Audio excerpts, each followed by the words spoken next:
你看接就这样子整个带走，后来是有被追回来，追回来的时候已经没有脚了，所以这个焊上去以后呢，这个脚本来照说可以用这个同样的材质焊的，可是为了要表现它曾经被偷走的这个历史，金牛角，所以故意用不同的角来那个就来表现说它是曾经，它这个材质这个是后来是补上去的。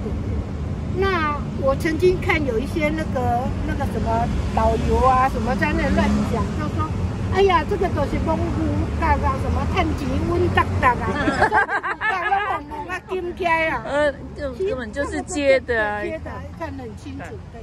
不过现在还是很多人来摸牛角了，因为听了这句话之后啊，他就觉得那反正摸摸，三峡金牛角，真的。